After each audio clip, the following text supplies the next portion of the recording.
మన ఆధ్యాత్మిక పురాణ పాత్రికేయులు నారదుల వారికి నమస్కరిస్తూ, నారద జయంతి చాలా అద్భుతమైనటువంటి ఉత్సవం. ఇది ఫస్ట్ టైం వింటూ ఉన్నాను. అంటే సమాచార భారతి నారద జయంతి చేస్తుంది తెలుసు, కానీ ఈ విధంగా అవార్డ్స్ ఇస్తూ ఈ కార్యక్రమం జరపడం చాలా సంతోషంగా ఉంది.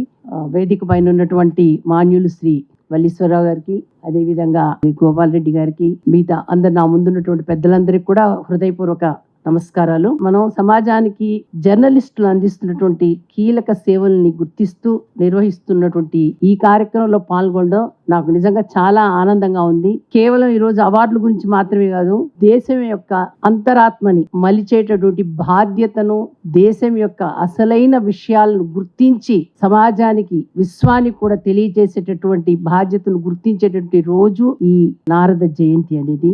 జర్నలిజం అనేది ఒక ఉత్తమ రూపంలో మనం చేసేటటువంటి ప్రజాసేవ. అది సమాచారం అందిస్తుంది, ప్రశ్నిస్తుంది, ముఖ్యంగా ప్రజలకి తాకత్ అంటే ఒక శక్తిని ఇస్తుంది. ఈరోజు మనం చేసుకుంటున్నటువంటి నారద జయంతి అనేది నిజంగా చెప్పాలంటే ఒక ధైర్యానికి ఉత్సవం జరుపుకుంటున్నాం మనం, లేదా ఒక సత్యానికి ఉత్సవం జరుపుకుంటున్నాం. అంతేకాకుండా బాధ్యతాయుతమైనటువంటి జర్నలిజం యొక్క శక్తికి ఉత్సవాన్ని జరుపుతూ ఉన్నాం మనం. మీడియా అనేది కేవలం ఒక సమాచారపు వనరు మాత్రం కాదు, ఇది ప్రజాస్వామ్యానికి కాపలాదారు, నిశ్శబ్దంగా ఉన్నటువంటి ఒక సమాజం యొక్క గొంతుక జర్నలిజం అనేది. మానవ హక్కులు అనే న్యాయం మనకి కాన్స్టిట్యూషన్ ఇచ్చినటువంటి ఒక అధికారం, ఒక రైట్స్, ఫండమెంటల్ రైట్స్ మనకి కాన్స్టిట్యూషన్, రాజ్యాంగం ఇచ్చింది. అయితే ఈ హక్కులు ప్రతి ఒక్కరికి చెందుతాయి. స్త్రీలు, పురుషులు, లింగ వివక్షత లేకుండా, లేదా వర్ణ వివక్షత లేకుండా, కులము, మతము అనేటువంటి, భాష అనేటి భేదభావం లేకుండా అందరికీ సంబంధించినటువంటి ఈ మానవ హక్కులు అనేవి. అయితే ఈ హక్కులు రక్షించబడినప్పుడే వాటికి అర్థం ఉంటుంది. అవి ఉల్లంఘన జరిగినప్పుడు వెలుగులోకి వస్తేనే వాళ్ళకి రక్షణ దొరుకుతుంది. మానవ హక్కుల ఉల్లంఘన జరిగింది అనే విషయము సమాజానికి తెలియాలి, దానికి సంబంధించినటువంటి అధికారులకి తెలియాలి, ప్రభుత్వాలకు తెలియాలి. అవి ఎలా తెలుస్తాయి? ఇక్కడే మీడియా అనేది చాలా కీలకమైనటువంటి పాత్రను పోషిస్తుంది. అందుకే హ్యూమన్ రైట్స్ కమిషన్కి, లేదా స్టేట్ హ్యూమన్ రైట్స్ కమిషన్కి, మీడియాకి అవినాభావ సంబంధం ఉంది. ఇద్దరికి కూడా సమభాగస్వామ్యం ఉంది ఇందులో. జర్నలిస్టులేమో జరిగిన వాస్తవాలని, విషయాలని వెలుగులోకి తీసుకొస్తారు, కఠినమైనటువంటి ప్రశ్నలు అడుగుతారు. అధికారం ఏదైతే ఉందో అధికారాన్ని జవాబుదారీగా నిలబెడతారు. ఇతరులు కూడా వెళ్ళడానికి సంకోచించేటటువంటి ప్రాంతాల్లోకి చొచ్చుకొని వెళ్తారు. చెప్పడానికి అంగీకరించిన విషయాలు ఏదో ఒక విధంగా తమకు ఉన్నటువంటి యుక్తితోటి, అనేక ప్రశ్నలతోటి వాస్తవాన్ని బయటికి తీసుకొచ్చేటి ప్రయత్నం చేస్తారు వారు. ఈ విధంగా వాళ్ళు మానవుల యొక్క గౌరవానికి, వాళ్ళ హక్కులకి రక్షకులు అవుతూ ఉన్నారు. భారతదేశంలో నేషనల్ హ్యూమన్ రైట్స్ కమిషన్ 1993లో స్థాపించబడింది. అప్పటి నుంచి కూడా మీడియా యొక్క విశేషమైన పాత్రని ఎన్హెచ్ఆర్సి ఉపయోగించుకుంటూ ఉంది. కమిషన్ మీడియాను కేవలం పరిశీలకుడిగా మాత్రమే చూడడం లేదు, ఇది మానవ హక్కుల పరిరక్షణలో, ప్రోత్సాహంలో భాగస్వామిగా భావిస్తూ ఉంది. ఈ భాగస్వామిలో ముఖ్యమైన అంశము మీడియా ఇచ్చేటటువంటి నివేదికల్ని ఎన్హెచ్ఆర్సి నమ్ముతుంది. మానవ హక్కుల ఉల్లంఘనపై వచ్చినటువంటి అనేకమైన కథనాలని చూసి ఆ చర్యలకి స్పందించి, మీడియా ఇచ్చినటువంటి నివేదికలు వీటికి స్పందించి కమిషను తనకున్నటువంటి హక్కుని ఉపయోగించి కన్సర్న్ అధికారులందరికీ, ప్రభుత్వాధికారులందరికీ కూడా తాకీదులు పంపిస్తుందన్నమాట. అంతేకాకుండా వీళ్ళు ఇచ్చినట్టు మీడియాలో వచ్చినట్టు కథనాలని బేస్ చేసుకొని, పునాదిగా చేసుకొని సూమోటోగా కూడా స్వీకరిస్తుంది. ఎక్కువగా కూడా సూమోటోగా స్వీకరిస్తుంది. ఉదయం అయ్యేసరికి నేను ఆఫీస్కి వెళ్ళేటప్పటికి ఎన్హెచ్ఆర్సీలో నా బల్ల మీద దాదాపు ఇన్ని పేపర్స్ ఉంటాయి. అవన్నీ కూడా వార్తలు తీసి ఒక్కొక్కటి చూసి, కింద స్క్రూటినీ డిపార్ట్మెంట్ అని ఒకటి ఉంటుంది, వాళ్ళు అన్ని పత్రికలు తీసుకొని అందులో మానవ హక్కుల ఉల్లంఘన జరిగినటువంటి అంశాలని మొత్తం తీసుకొచ్చి పెడతారు. అవి చూడగానే ఇమీడియట్గా దీన్ని మనం తీసుకోవాలి అని, ఆ విధంగా నేను వెళ్ళిన తర్వాత నేను ఒక అంటే ఎన్హెచ్ఆర్సీలో సుమోటోగా స్వీకరించేటువంటి అధికారము కేవలం చైర్పర్సన్కి ఉంటుంది. భగవంతుడి దయ వల్ల నాకు ఒక 6 నెలల పాటు నేను కూడా యాక్టింగ్ చైర్పర్సన్గా ఉన్నాను. ఆ సమయంలో ఎన్నో తెలుగు వార్తాపత్రికలు చూసి దాంట్లోంచి వచ్చిన అంశాలని సుమోటుగా స్వీకరించి వెంటనే ప్రభుత్వాలకి, నోటీసులు పంపించినటువంటి అంశాలు ఉన్నాయి. నేను తర్వాత ఉదాహరణలు చెప్పేటప్పుడు నేను దాంట్లోకి వస్తాను మీ ముందుకి. సో కమిషన్ ముందు ఏవైతే వస్తూ ఉన్నాయో కేసులు అవన్నీ కూడా మ్యాక్సిమం ఈ మీడియా ద్వారా వచ్చినటువంటి నివేదికల మూలంగా అంటే ఈ కేవలం వార్తలు కావు ఇవి న్యాయం వైపు అడుగులు వేయించేటటువంటి వార్తలు. విచారాలు జరుగుతాయి, బాధ్యతలు నిర్ణయించబడతాయి, బాధితులకు ఉపశమనం కలుగుతుంది. పోలవరం అంశము నేను NHRCలోకి అంటే అపాయింట్ అయ్యానని తెలియగానే కొన్ని కాగితాలు తీసుకొచ్చి ఒక బాధ్యత కలిగినటువంటి కార్యకర్త నా ముందు పెట్టారు. చూడమ్మా, ఇవన్నీ వాళ్ళ జీవితాలు ఇలా ఉన్నాయి. ఎప్పుడైతే పేపర్ చేతిలోకి వచ్చిందో దాంట్లో నిర్దిష్టంగా తెలుస్తుందో ఇమీడియట్గా దాన్ని స్వీకరించి, అంటే సుమోటోగా స్వీకరించడానికి లేదు. అప్పటికే ఈ కేసు పోలవరంకి సంబంధించిన అంశాల మీద అనేక కొన్ని కోర్టుల్లో కూడా వెళ్ళున్నాయి. కొన్ని పరిమితులు ఉంటాయి. NHRC కూడా కోర్టుకు వెళ్ళిపోయినటువంటి కేసుల్ని వెళ్ళకూడదు, సబ్జుడీస్ అవుతుందన్నమాట. మరికొన్ని అంశాలు తీసుకొని నేను డైరెక్ట్గా పోలవరంకి వెళ్ళడం జరిగింది. పోలవరంలో కూర్చున్నప్పుడు వరుసగా 3 సార్లు వెళ్ళాను. ఒక్కొక్కసారి 2 రోజులు ఉన్నాను. అక్కడ వాళ్ళు ఇచ్చిన పేపర్ స్టేట్మెంట్స్ అన్నీ తీసుకున్నాము, చూసాము. దాన్ని బట్టి ఒక కల్పనకు వచ్చి అక్కడ బాధితులతో అందరితో మాట్లాడితే, ఎందుకంటే వెళ్ళినప్పుడు ఒక ఇన్ఫ్రాస్ట్రక్చర్ లేదు, దాంట్లో రాసు పేపర్లో వాళ్ళకి వెళ్ళడానికి తోవలేదు. 2012లోనే వీళ్ళకి ఏమిటి రిహాబిలిటేషన్ కోసంగా గవర్నమెంట్ అన్నీ చేస్తానని చెప్పింది. ఇప్పటివరకు ఏం జరగలేదు. స్కూల్ లేదు, పిల్లలకి విద్య లేదు, ప్రజలకి మందులు కావాలంటే మందులు లేవు, హాస్పిటల్స్ లేవు, ఏమీ లేవు. ఇక్కడ వెళ్ళాలి, ప్రయాణం చేయాలంటే కూడా ఎటువంటి ట్రాన్స్పోర్ట్ లేదు. ఏవైతే మౌలికమైన అంశాలు ఉన్నాయో ప్రాథమిక హక్కుల్లో అవి ఏమీ లేవు అక్కడ వాళ్ళకి. కేవలము మన కోసంగా, ఈ ప్రాజెక్టు కోసంగా 2 లక్షల మంది ప్రజలు, ట్రైబల్స్, వాళ్ళ యొక్క ఇల్లు వాకిలి వదిలేసేసి వేరే దగ్గరికి పంపిస్తే అక్కడొచ్చి బ్రతుకుతూ ఉన్నారు. అక్కడికి వచ్చినటువంటి ఒక అధికారి అంటారు, వీళ్ళకి ఇంత కూడా కృతజ్ఞత లేదండి, వీళ్ళ కోసం మేము రిహాబిలిటేషన్ కోసం ఎంత చేస్తున్నామంటే వెంటనే మేము అక్కడ NHRC బృందం నాతో పాటు 3 వచ్చారు. మేము వెంటనే వాళ్ళ మీద రియాక్ట్ అయ్యాం. మీరేం మాట్లాడతారు, మనకి కృతజ్ఞత ఉండాలి. పోలవరం ప్రాజెక్టు నిర్వాసితులు వాళ్ళు 300 రూపాయలు నెలంతా ఉంటే హ్యాపీగా బ్రతకగలరు, ఆనందంగా బ్రతకగలరు. వాళ్ళు చెప్పిన మాటలు పేపర్లో వచ్చాయి కొన్ని. వాళ్ళు చెప్పిన మాటలు, మాకు 300 రూపాయలు ఉంటే మేము ఎంతో ఆనందంగా బ్రతుకుతాము. అలాంటిది ఈరోజు రోజుకి 3 రూపాయలు కూడా మాకు దొరకట్లేదు. 3000 రూపాయల చేతిలో ఉన్న కూడా బ్రతకలేని స్టేజ్కి మమ్మల్ని తీసుకొచ్చారు. మా చుట్టూ దొరికే కాయలు పండించుకోనో, లేదంటే ఆకుకూరలు తెంచుకోనో, కడుపు నింపుకొని మాకు తోచినంత ఈ దొరికిన చెక్కలతోటి, ఆకులతోటి ఇల్లు కట్టుకొని ఆ ఇళ్లల్లో నివసించేటట్టు మేము ఈరోజు మాకు ఎటువంటి ఆధారం లేకుండా అయిపోయింది. మాకు ఇళ్లల్లో పిల్లలకి పెళ్ళిళ్ళు చేసుకుంటే పక్కన ఇంకొక చెట్టు దగ్గర మేము ఒక చిన్న గుడిసె వేసుకుంటాం. మాకు ఇంటి గురించి బాధ లేదు. ఈరోజు ఒక రూమ్ కట్టించారు, ఒక వంట రూమ్ ఇచ్చారు, అవన్నీ కారిపోతున్నాయి. ఇవన్నీ కూడా వెళ్ళాలి, తెలుసుకోవాలని ఎందుకు వచ్చిందంటే NHRCకి మీడియాలో వచ్చినటువంటి కథనాల మూలంగా మాత్రమే. ఒక అమ్మాయి నిండు గర్భిణి, మీ అందరికీ తెలుసు, అందరు ఇందులో పాత్రికేయులు మీరంతా చాలామంది ఇక్కడ. అమ్మాయి నిండు గర్భిణి, ఆ అమ్మాయిని తీసుకొని బయలుదేరినటువంటి ఒక ట్రైబల్ యువకుడు సైకిల్ మీద తీసుకెళ్ళాడు. దాదాపు 45 కిలోమీటర్ల దూరం ఆ నిండు గర్భిణిని కూర్చోబెట్టుకొని తీసుకువెళ్తే ఆ కుదుపుల మూలంగా రోడ్లు సరిగ్గా లేవు. అక్కడికి హాస్పిటల్కి వెళ్తే హాస్పిటల్లో డాక్టర్ లేరు. డాక్టర్ని అపాయింట్ చేసినాక ఆ డాక్టర్ వచ్చి ఎక్కడో పట్టణంలో తాను కావాల్సినట్టు తను సర్వీస్ చేసుకుంటున్నాడు, తన ఉపాధి అక్కడ పెట్టుకున్నాడు. అక్కడికి వెళ్ళేసరికి నర్సు ఆమెకి డెలివరీ చేస్తే బిడ్డ ఆన్ ది స్పాట్ చనిపోయింది. ఒక్కసారి ఊహించండి, పత్రికలో వచ్చి పేపర్లో వచ్చి సుమోటోగా తీసుకున్నాం. అది పేపర్లో వాళ్ళు వేసారు. ఆ బిడ్డని మధ్యలో పెట్టుకొని, చనిపోయిన మృత శిశువుని చేతిలో పెట్టుకొని తల్లి కూర్చుంటే మధ్యలో తండ్రి పాపం ఏడ్చుకుంటూ, ఒకవైపు డెలివరీ అయిన స్త్రీ యొక్క శారీరక స్థితి ఎలా ఉంటుందో తెలుసు మనకి. ఆమె సైకిల్ మీద కూర్చుంటే బిడ్డను పట్టుకొని భర్త మళ్ళీ తిరిగి 50 కిలోమీటర్ల దూరము సైకిల్ తొక్కుకుంటూ వచ్చి ఇంకొక హాస్పిటల్లో చూపించుకుంటే తల్లి పరిస్థితి కూడా ప్రమాదంగా మారేటటువంటి పరిస్థితి ఉందని తెలుసుకున్నారు. ఇవి ఎలా వచ్చింది? హృదయాన్ని కదిలించే అంశం ఎలా వచ్చిందనంటే మీడియా మాధ్యమంగానే వచ్చింది.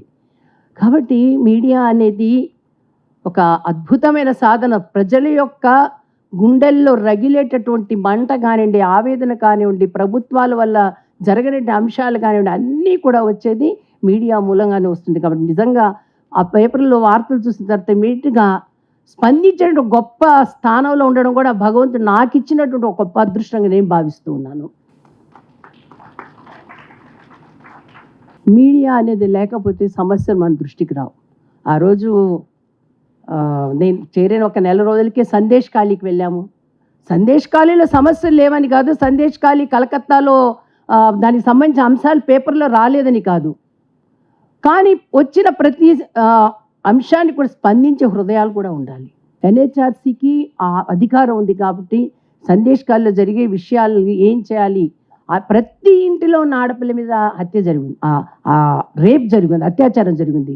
పోలీసు వాళ్ళు కేసులు తీసుకోవట్లేదు, వాళ్ళ గురించి పట్టించుకోవట్లేదు. ఎవరి చెప్పు అరణ్య రోదనది, ఆ అరణ్య రోదన అనాగరికమైనటువంటి చర్యలు, అక్కడ భయంకరమైనటువంటి వాతావరణము, అటువంటి వాతావరణం జరుగుతున్న అంశాలని సమస్త విశ్వానికి తెలిసేట్ చేయగలిగిందంటే కేవలం పాత్రికేయులు మాధ్యమంగానే వచ్చింది కాబట్టి ఎన్హెచ్ఆర్సీ స్వీకరించగలిగింది.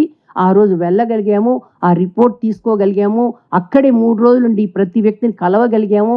జలై ఖాళీ, అదే సందేశ్ ఖాళీ, దగ్గర పక్కన అన్నీ ఈ యొక్క దీవులు లాంటి వాటిలో కలిసి మాట్లాడి వాటిని తీసుకొని వచ్చి మళ్ళీ ఇచ్చినందువల్ల వాళ్ళందరి గొంతుల్లో ఒకటే కోరిక, షేక్ షాజహాన్ అరెస్ట్ కావాలి, సిబిసిఐడి కేసు ఇవ్వాలి.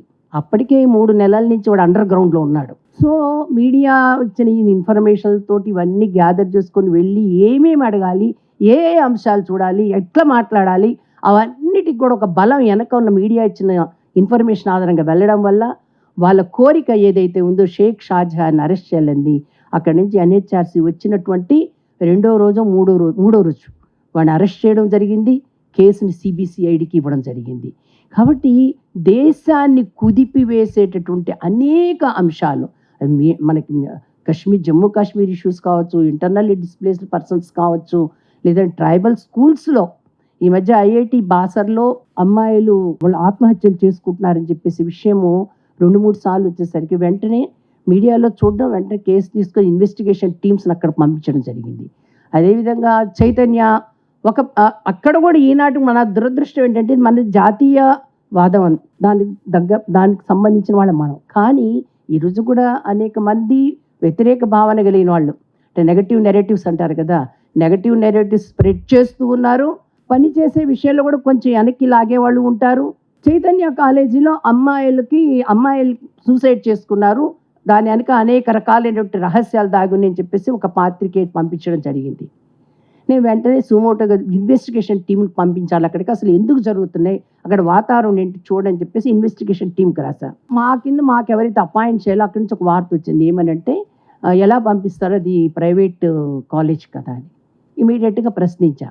ప్రైవేట్ కాలేజ్ అయితే ప్రైవేట్ కాలేజీలో చదివేటటువంటి పిల్లలకి వాళ్ళందరూ ఈ దేశ బిడ్డలు కాదా, వాళ్ళకి ప్రాథమిక హక్కులు లేవా, వాళ్ళకి ఇక్కడ ఈరోజు కూడా వైదిక ఆచారాన్ని మేము ఫాలో అవుతూ ఉన్నాము. ఈరోజు మేము సూర్య ఆరాధన చేస్తాము, పోలో ఆట మా దగ్గర పుట్టింది, మేరీకో మా యొక్క రాష్ట్రం నుంచి వచ్చింది, మా దగ్గర ఉన్న వీరత్వం. ఎందుకంటే చిన్న పిల్లాడిని తీసుకొచ్చాడు, 2 కత్తులు పట్టుకొని ఏమి యుద్ధం చేశాడు. యువకులు వచ్చారు, వాళ్ళు పెద్ద పెద్ద కత్తులు తీసుకొని వాళ్ళు ఎంత పెద్ద యుద్ధంలాగా చేశారంటే, మా దగ్గర ఉన్న ఈ కళని ఆధారం చేసుకొని, మా దగ్గర ఉన్న ఈ రాసలీలని నృత్యాన్ని ఆధారం చేసుకొని, మా జీవిత విధానాన్ని ఆధారం చేసుకొని ఈరోజు మేము మా మధ్య ఉన్నటువంటి పొరపచ్చాలు మేము మర్చిపోవడానికి ప్రయత్నం చేయాలంటూ ఒక వ్యక్తి ఒక ఆర్టికల్ రాశాడు. ఆ ఆర్టికల్ పట్టుకొని వాళ్ళందరూ చదువుకొని నిజమే కదా, మనలో మనం కొట్లాడుకుంటున్నాం. ఎందుకంటే బయట నుంచి వచ్చినటువంటి దేశాల వాళ్ళు మన మధ్య ఈరోజు పొగబెడుతున్నారు. బయట దేశ ప్రజలతోటి ఇదే ప్రభావితమైనటువంటి నాగాలు కూడా వచ్చి, నాగాలు ఈ దేశాల వాళ్ళు వచ్చి ఇక్కడ అనేక రకాలైన ప్రయత్నాలు చేస్తున్నారు మనల్ని విడగొట్టడానికి అని. వాళ్ళల్లో వాళ్ళు యువశక్తి కూర్చొని చర్చ చేసుకుంటున్నారు, వాళ్ళ చేతిలో ఆ పేపర్ ఉంది. సో కళ మాధ్యమంగా, కల్చర్ మాధ్యమంగా మనం మారాలి, మన కల్చర్ మాధ్యమంగానే ఎమోషనల్ అటాచ్మెంట్ తీసుకురావాలి అందరి మధ్య భావన అక్కడ ఒక పాత్రికేయుడు రాసినటువంటి ఒక మంచి ఆర్టికల్ మాధ్యమంగా చర్చ జరిగిందంటే ఎంత సంతోషం వేసిందో. ఇక మీడియా ఇచ్చేటువంటి సమాచారం కేవలము సమస్యల కోసం మాత్రమే కాదు, సమస్యల పరిష్కారానికి, సమస్యల అవగాహన కూడా ఇది చాలా అవసరం. ఇక కమిషన్లో కూడా ఎన్హెచ్ఆర్సీలో కూడా మీడియా కోసంగా మాకు ఒక సెల్ ఉంటుందన్నమాట. దాంట్లో ట్విట్టర్లో వెంటనే ఇన్ఫర్మేషన్, సోషల్ మీడియా అదేవిధంగా వెబ్సైట్స్ ఉన్నాయి, యూట్యూబ్ ఉంది. దీని ద్వారా ప్రజలకి ఇన్ఫర్మేషన్ వెళ్తూ ఉంటుంది. నేను ఇక్కడున్న పాత్రికేయులందరినీ కోరుకునేది ఒకటే, అనేక రాష్ట్రాల్లో హ్యూమన్ రైట్స్ డిఫెండర్స్ అనే పేరుతోటి చాలామంది పనిచేస్తున్నారు. పేపర్లో ఒక వార్త వస్తుంది, ఆ వార్తను చూడగానే అక్కడ కంప్లైంట్ రాసేస్తారు, పంపించేస్తారు. అంటే హ్యూమన్ రైట్స్ని కాపాడడం కోసంగా వాళ్ళు ఉన్నారు. ఆ హెచ్ఆర్డీస్ని పంపించిన ఇన్ఫర్మేషన్ చూసుకొని కంప్లైంట్ వెంటనే ఫైల్ చేయడం జరుగుతుంది. పేపర్లో డైరెక్ట్గా చూసిన దాని మీద సూమోటోగా స్వీకరించడం జరుగుతుంది. ఈ సూమోటోగా తీసుకున్న వాటిల్లో మన ఇక్కడ ఉన్నటువంటి ఝాన్సీ మీద ఏబీవీపీ ఝాన్సీ ఒకరోజు స్కూటర్ మీద వెళ్తూ ఉంటే అమ్మాయిని నిర్దాక్షిణ్యంగా జుట్టుబట్టి లేడీ కానిస్టేబుల్స్ జుట్టుబట్టి లాగారు. అమ్మాయి కింద పడిపోయింది అని వచ్చింది. నిజంగా అక్కడ మన ఏబీవీపీ కాదు, ఎవరున్నా సరే ఒక ఆడపిల్ల వెళ్తూ ఉంటే ఆ అమ్మాయిని జుట్టుబట్టి లాగితే అమ్మాయి పడిపోతే అది చాలా తప్పు. ఒక బాధ్యత కలిగిన ఆఫీసర్ చేయడానికి పని కాదు అది. వెంటనే సూమోటోగా స్వీకరించడం జరిగింది. అలా అనేక అంశాల్లో ఇక్కడ మనం సూమోటోగా స్వీకరించి పనిచేశాము. ఈరోజు కూడా చేస్తూ, కానీ హెచ్ఆర్డీస్గా సాధారణ కార్యకర్తలు కానీ, సాధారణ ప్రజ కానీ, పాత్రికేయులు కానీ ఎవరైనా కూడా సమాజంలో ఈ ఫండమెంటల్ రైట్స్ మాధ్యమంగా మనకు కొన్ని హక్కుల్ని గవర్నమెంట్ ఇచ్చింది. మనకున్న ఈ హక్కులు అంటే రైట్ టు లైఫ్, బ్రతకడానికి అండి, భద్రతతో బ్రతకడానికి, గౌరవంగా బ్రతకడానికి, స్వేచ్ఛగా బ్రతకడానికి, మనకి అన్ని అవసరాలు తీర్చుకుంటూ హాయిగా బ్రతకడానికి గవర్నమెంట్ కొన్ని డిపార్ట్మెంట్స్ పెట్టింది. ఆ డిపార్ట్మెంట్స్ మాధ్యమంగా రోడ్లు సరిగ్గా ఉండాలి, మనం వెళ్ళాలి, పిల్లలు స్కూల్కి వెళ్ళాలి, రోడ్డు సరిగ్గా లేదు, బస్సు లేదు. మనం ఏమంటే వెళ్ళి ఒక కంప్లైంట్ ఇచ్చాము, కంప్లైంట్కి వెంటనే స్పందించాలి ఆ డిపార్ట్మెంట్స్ ఉండేది మనకి సేవ చేయడానికి. మనకి సేవ వాళ్ళు చేయడం కోసం మనం ట్యాక్స్ పే చేస్తున్నాం వాళ్ళకి. కాబట్టి ట్యాక్స్ పేయర్స్ మనవి. వాళ్ళు వచ్చేసి మన కోసంగా ఏర్పాటు చేయబడి ఒక సంస్థలు వాళ్ళు చెయ్యనప్పుడు ఇమీడియట్గా మనం ఒక కంప్లైంట్ పెట్టాము, మా దగ్గర గార్బేజ్ ఎక్కువైపోయింది, రోడ్ల మీద వేసేస్తున్నారు, రోడ్లు శుభ్రం చేయించండి, రోడ్లు లేవు, రోడ్లు వేయించండి, గుంతలు ఎక్కువగా ఉన్నాయి, మా దగ్గర కాలువలన్నింటినీ కూడా కబ్జా చేశారు, చిన్న చిన్న చెరువుల్ని కబ్జా చేశారు, కట్టేస్తున్నారు, పొల్యూషన్ పెరుగుతుంది, ఈ అనేక రకాలైనటువంటి అనారోగ్యం పాలవుతున్నాము. అక్కడ వేసిన గార్బేజ్లోంచి మెడికల్ ఎక్విప్మెంట్ కూడా కరిగి ఆ నీళ్ళు వస్తూ ఉంటే పసిపిల్లలు వెళ్ళి దాని మీద నడిస్తే మాకు రోగాలు వస్తున్నాయి, నడవలేంటి, ముసలి వాళ్ళకి ఇలాంటి కంప్లైంట్స్ ఎన్నో వస్తుంటాయి. అలాంటి కంప్లైంట్స్ని అవి గుర్తించిన వెంటనే కొన్ని లక్షల కంప్లైంట్స్ ఉంటే మన దగ్గరకు వచ్చి ఒక 10% ఉంటాయి. గుర్తించి వాటిని పేపర్లో ఇవ్వడమే కాకుండా పాత్రికేయులకి నేను ప్రార్థించేది ఇవ్వడమే కాదు, చిన్న కంప్లైంట్ ₹1 కూడా మనకి ఖర్చు లేదు. ఎన్హెచ్ఆర్సీ పోర్టల్లో ఎక్కడ పంపించాలి ఏంటి అనేది నీట్గా ఉంటుంది. పంపించిన వెంటనే స్పందిస్తుంది. ఆర్డర్స్ ఇచ్చే రైట్ అయితే ఎన్హెచ్ఆర్సీకి లేదు, కానీ కదిలిస్తుంది. ఆ డిపార్ట్మెంట్ కదిలిస్తుంది. ఏమయ్యా ఇక్కడ ఈ కంప్లైంట్ వచ్చింది, మీకు ఇన్ని ఫండ్స్ రిలీజ్ చేశాం, ఏమైంది? దీనికి ఫండ్స్ అంటే ఒక గుర్తొచ్చింది నాకు. పోలవరం విషయంలో కూడా నేను మాననీయ ప్రధానమంత్రి గారిని కలిసినప్పుడు వారితో చెప్పాను, పోలవరం ప్రజలు ఇలా ఉన్నారు, ఎన్హెచ్ఆర్సీ నుంచి అపాయింట్ అయిన తర్వాత నేను వెళ్ళాను అక్కడికి, ఇదండి పరిస్థితి. ఏం మాట్లాడారో మనకు తెలియదు. చాలాసేపు ఆ విషయం కొన్ని క్వశ్చన్స్ వేశారు. వచ్చేసిన ఒక నెలన్నర రోజులకి స్టేట్ గవర్నమెంట్ ఆఫ్ ఏపీ 1,100 కోట్ల రూపాయలు వాళ్ళకి రిలీజ్ చేసింది. అక్కడి నుంచి నాకు రోజు మెసేజెస్ వస్తుంటాయి దీంట్లో. హాయిగా అక్కడ ఏమంటే వాళ్ళు మంచిగా వాళ్ళకి అంగన్వాడీ స్కూల్స్ కట్టిస్తున్నారు, ఇప్పుడు రోడ్లు వేస్తున్నారు, ఏవైతే ఇల్లు వాళ్ళకి ఇచ్చి 1.5 ఇయర్లోనే కారిపోవడం మొదలుపెట్టాయో అవన్నీ శుభ్రం చేస్తూ ఉన్నారు. కాబట్టి మనము విషయాల్ని ఇమీడియట్గా ఎన్హెచ్ఆర్సీ దగ్గర తీసుకొచ్చే ప్రయత్నం చేస్తే చాలా బాగుంటుంది. ఇంకా భవిష్యత్తులో ఎన్హెచ్ఆర్సీ, ఎస్హెచ్ఆర్సీ, మీడియా దీని యొక్క భాగస్వామ్యం మరింత బాగా బలపడాలని, అదేవిధంగా పరస్పరం గౌరవంతో నైతిక విలువలతో దీన్ని మరింత పటిష్టం చేసుకోవాలని నేను కోరుకుంటున్నాను. ఈరోజు మనం కేవలం ప్రతిభని మాత్రమే గౌరవించలేదు. ఎవరైతే మన అవార్డ్స్ని ఇచ్చాం కదండి, ఆ అవార్డ్స్ ప్రతిభని గౌరవించడం కాదు, అది విలువల్ని గౌరవించడం జరిగింది. ఈరోజు అవార్డు గ్రహీతలందరూ కూడా ఈ సమాజానికి మార్గదర్శకులు. పాత్రికేయులు, అవార్డు గ్రహీతలు, వీళ్ళందరూ కూడా ఈ సమాజాన్ని బాగు చేసేటువంటి ఆయుధాలు. So national human rights, media ఈ రెండు కూడా కలిసి పనిచేసేందుకు ఒక శక్తివంతమైన వేదిక ఇది. అదేవిధంగా స్వేచ్ఛాయుతం, బాధ్యతాయుతమైనటువంటి ధైర్యాన్ని మీడియాకు మనందరం కూడా మద్దతు ఇస్తూ ముందుకు సాగుదాం. సత్యాన్ని విలువైందిగా భావిద్దాం. మనందరము మానవ హక్కుల కోసం నిలబడదాం. ఎందుకనంటే మీడియా లేకపోతే ఆ రోజుల్లో జరిగినటువంటి యుద్ధాలలో అవినీతి వ్యతిరేక జాతీయ ఉద్యమం అన్నా హజారే నిర్వహిస్తే యువత చాలా ఆకర్షితమయ్యారు. అది దేశవ్యాప్తంగా రావడానికి కారణం మీడియా. అదేవిధంగా 2012లో నిర్భయ ఏదైతే జరిగిందో ఆ సంఘటన మహిళల యొక్క భద్రత పైన ప్రభుత్వం చర్య తీసుకోవడం కోసంగా దేశవ్యాప్తంగా అన్ని స్టేట్స్ కూడా ఎన్హెచ్ఆర్సీ నుంచి అడ్వైజరీస్ వెళ్ళాయి. కాబట్టి దీనికి కూడా మీడియానే దీనికి ఆధారం. అరబ్ స్ప్రింగ్ సోషల్ మీడియా విప్లవం వల్ల ట్విట్టర్, ఫేస్బుక్ ద్వారా ప్రజలు ఒక్కటయ్యేసరికి ఈజిప్ట్, ట్యునీషియా వంటి దేశాల్లో ప్రభుత్వాలు కూలిపోయాయి. అదేవిధంగా వాటర్ గేట్ స్కాండ్లైన్ వల్ల మీడియా మూలంగా అక్కడ ఉన్నటువంటి నక్సల్ రాజీనామా చేశాడు. వియత్నాం యుద్ధం ఆగడానికి కూడా కారణము మీడియా. కాబట్టి మీడియా అనుకుంటే ఈ సమాజాన్ని చాలా ఆనందంగా బ్రతికించగలదు. కాన్స్టిట్యూషన్ ఇచ్చినటువంటి ఫండమెంటల్ రైట్స్ ప్రజలు ఆనందంగా అనుభవించడానికి వీళ్ళు ముఖ్య ఆధారం అవుతారు.